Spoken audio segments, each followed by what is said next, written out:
non-stop, but the voice is there. I'll give you just a little example.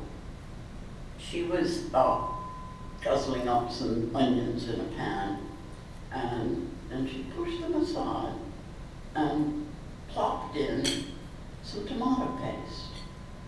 And I said, why are you doing that? And she said, well, I want a hot, dry spot because I toast the tomato paste, and that deepens its flavor. It almost caramelizes it, release, and the minute it starts to stick, then I swirl it in, and that's a great lesson. It also reminded me that that's exactly what they do in Indian cooking. You know, you make the paste very often in a blender or something, plop something wet into a dry pan, and you toast it. And the connections are so interesting. So sure enough, in almost every recipe, Lydia will be telling you how to toast that tomato paste, and other things, of course. But anyway, I think part of the fun of it is that you never cease learning. And I should tell you how I got Jim Beard to come to Knopf. It was all, I don't believe in poaching on other people's authors, but this was pure accident. I called him because I felt this was the end of the 60s, and that whole wave, that counterculture wave, the yuppies were all doing wholesome breads and a whole different kind of cooking. And there wasn't a good basic bread book around.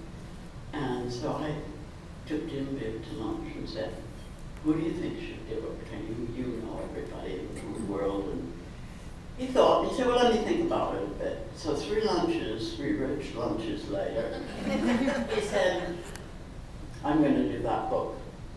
He said, just let me finish my American book and I'm going to do it. And sure enough, he kept his promise, and we did a wonderful little book called Beard on Bread. Again, it's still in print. I think it's one of the best basic books.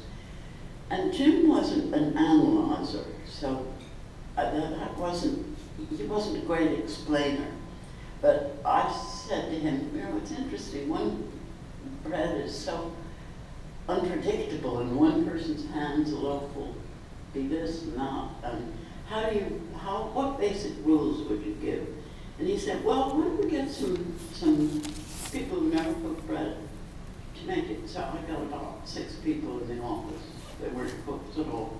And they all brought in a loaf of the same recipe, and it was unbelievable how different they were. And I took them down to Jim Beard's kitchen, and he wrote this wonderful little critique of the loaves of bread and what had happened to each one, why the crust broke away from the bottom, why this, why that. And it's a wonderful book, and it was the beginning of a fabulous friendship. So I think I've pretty much covered the kinds of books that I've worked with. Yes. But where we are today is, I think in some ways it's sort of a sad story, because we became so enamored of the celebrity chef, and the home cook is very removed from a professional kitchen. They're 2 different worlds, and so often the celebrity chef would hire somebody to do his book and never even, explain, talk to that person, have them in the kitchen. And furthermore, because restaurant cooking is drama. You go out, like going to the theater, you want something new and exciting. You don't want that at home every night. So the chef has to reach for more exotic ingredients. Nowadays it's 3 fresh herbs, and you buy these nasty little packets of herbs for $1.99, and you've spent more than you have on your lamb chop.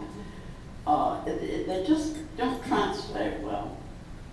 And I think that spins off-putting to a lot of young people first learning to cook, because they get these books and they don't really cook from them, and they're so expensive, the ingredients.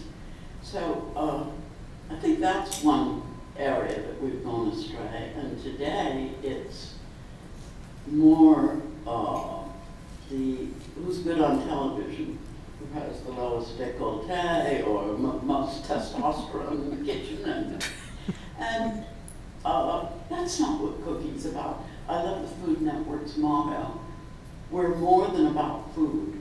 Who wants to be more than about food? Food is wonderful. But that's the thinking, and it has affected food writing. And then I have the constant fight